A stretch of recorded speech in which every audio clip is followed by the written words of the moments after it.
wow, this big life, that's so great. And nice, awful. And then you also pretend, because everybody else is pretending, okay, let's go to a restaurant, take a picture of me, and this is what I'm eating right now.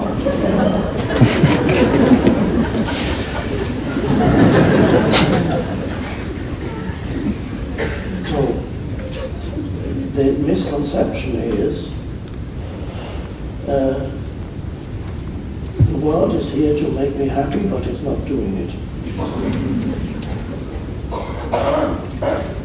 And this is a very serious misconception, because it makes your whole life miserable, because that really means that something that should be happening is not happening in my life. Something is just not happening. But of course, the misconception is that the world is here to make you happy, and it can't do that. It's not here to make you happy. It's here to make you conscious, to awaken you. Oh, I see. I was wrong all along. I've been complaining uselessly for 40 years, or whatever your age is. I've been complaining uselessly for 40 years that there's something wrong with the world and my so-called life.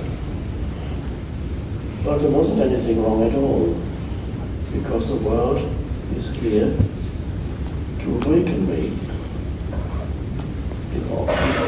If humans are not challenged, or not just humans, any life form only grows through being challenged, which means encounter obstacles and difficulties in their process of growth. Even plants and animals, they all encounter, every life form is precarious. Its existence is precarious. And it encounters obstacles to its unfoldment. And that ultimately is how evolution happens, through encountering difficulties, obstacles, challenges, because as you encounter the obstacles and challenges, they seem to block you, and you think life would be much better if I did not have these challenges. But it wouldn't, because you would go to sleep even more. So you have the challenges, and that brings about an influx of energy on whatever level, even if it's physical. Every organism already encounters challenges on a physical level. And then it grows, it gains new strengths by attempting to overcome these limitations. I sometimes mention, for example, if you want, because it operates at every level. If you want to become physically stronger, you have to exercise. Unless you have a job that is already physically hard-working, forces you to exert yourself physically. Otherwise, you have to exercise, and you have to start doing, if you want to grow stronger, you have to lift weights. I'm not doing it anymore, but I just do it. You are making life difficult for your body, because your body is not going to go stronger unless you make the body's life difficult. It's the same as jogging.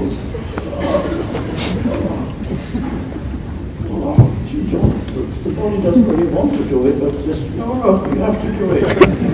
Why are you making life difficult for your body? Your body would be so relaxed sitting on the sofa and watching Netflix.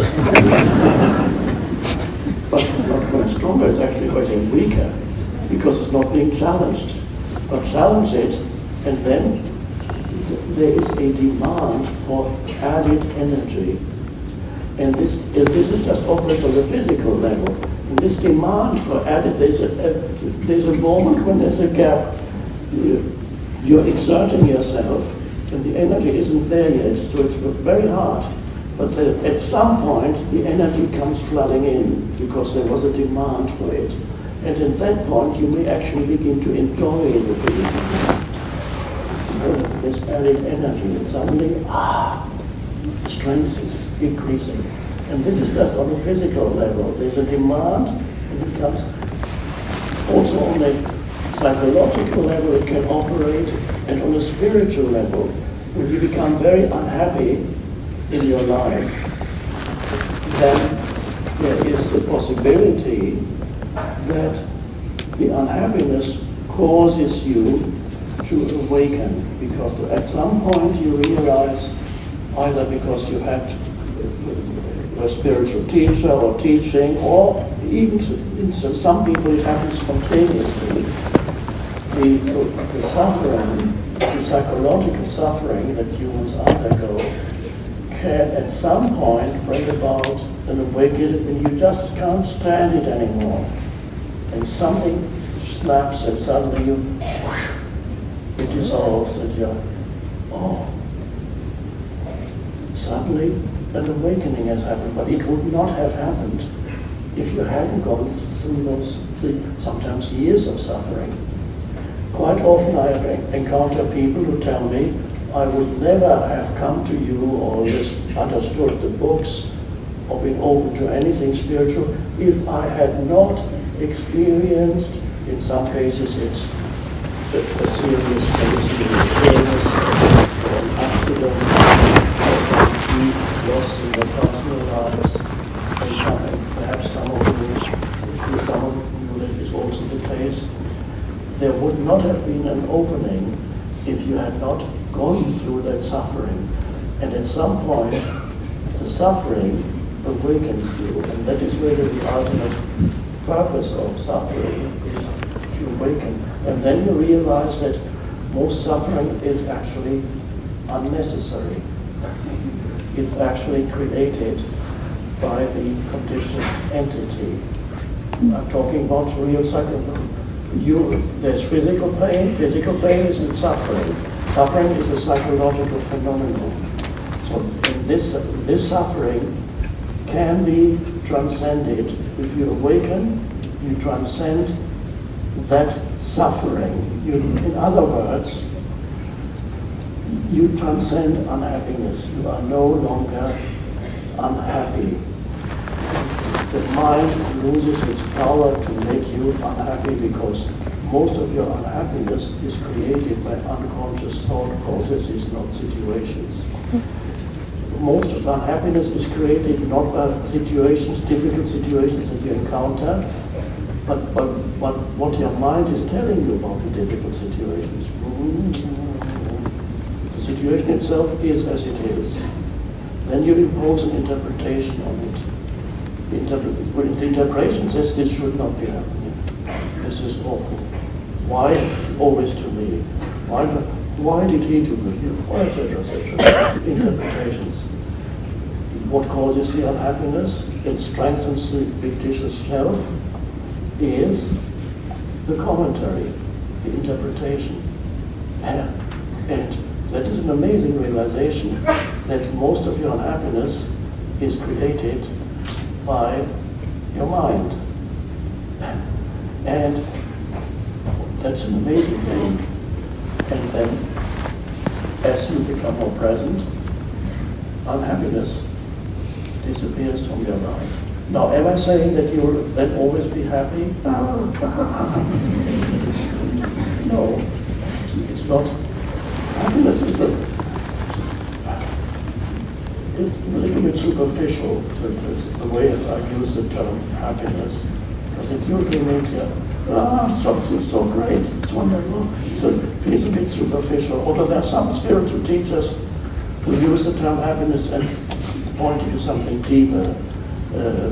For example, Ramana Maharshi says happiness is your true nature, but he's using it in a different sense. Obviously, there are situations, even as your unhappiness leaves you and you become more present, situations arise where you cannot say this will happen. Somebody close to you dies, your father, your mother, or even a child, or somebody, or something very bad, an accident happens to someone, you can't say, oh, I'm still happy, I'm so happy, he died. No. There's sadness will come if that happens, because that's the human of you, still the sadness comes. And yet, you are not consumed by the sadness when it comes. You're not consumed by it. It comes as a wave, and you may weep because your father died, your mother died, your child died, or somebody close to you is going through suffering, and you may weep, and yet underneath that there's still a substratum, this is a geological term, there's a substratum of peace underneath it. I don't call it happiness, but it's deeper than that. There is an all-abiding peace underneath it, although there may be tears on the surface, but then they disappear, and you don't perpetuate emotional pain by continuously thinking about it for months and years, and years pass and you're still unhappy for years. No, it comes as a wave, and then it subsides, and even when it's there is still a presence that you can sense underneath it. There's a quote that I always remember from the French writer Albert Camus, got a Nobel Prize for Literature a long time ago, and he said, I'm sure what he said reflects an experience that he had when he was alive. He said, in the midst of winter, I found that in myself there lives an invincible summer. In the midst of winter, I found that within myself there lives an invincible summer. And that is, he uses winter as an analogy, winter meaning something not good on the outside, bad situation, bad circumstances, loss, whatever it may be. In the midst of winter, within myself, there is an invincible summer. In this analogy, of course, summer refers to that state of consciousness that is beyond, that transcends circumstances. The human still has a relationship with circumstances, and that's fine. But there's something within you that transcends circumstances of your life. And that's the ultimate freedom. The ultimate freedom. You are no longer at the mercy of what happens or doesn't happen around you. And that is real wonderful liberation, when your state of consciousness is no longer determined ultimately by what's going on around you, by circumstances and other people and so on. So that's the liberation that is here for you to realize. And a very helpful thing then, if you just remember that the next challenge that you encounter, or the challenge that you're encountering right now in your life, use it and allow it to make you more present. Be present with it instead of rejecting, or instead of saying this shouldn't be happening, or something is missing. Say, why don't I have that? Allow the challenge to be there and work with it. The challenge appears in the present moment. If it's real, there's something here that either you need to deal with, take action, or leave alone if there's nothing you can do. then that's a real challenge. The ultimate real challenge is always manifest in the present moment. Then there's a mental challenge. And most people are challenged more by their minds than by the actual situations. So all the whatever your mind is saying, for many people, represents the greatest challenge. The greatest challenge is their own mind, not the circumstances of their life. But they cannot differentiate between the circumstances of their life and their mind, because their mind continuously interprets the circumstances, and they cannot see the difference between what is and how the mind interprets what is. They become their experience as a single phenomenon, and that's part of the unconsciousness. You can practice self-observation even for simple things like, let's say, you wake up in the morning and you open the curtains. Let's say it's winter time or it's November, and you open the curtains and it's raining, and it's, oh my God, not another rainy day, another miserable day. And so here you've mixed up what is with interpretation without knowing it. So it's a miserable day. No, there's water falling from the sky. That's the reality. The miserable is supplied by your mind. And that's just a very small example of what happens continuously. The misinterpretation of what is, and unfortunately, the human ego loves to misinterpret in that way, because the more it can complain about something that is, the stronger the fictitious self feels. And this is why, and for some of you that might also still be helpful, because it may still happen occasionally to some of you, a lot of the mental, the unconscious thought processes for many people has to do with complaining about things and people.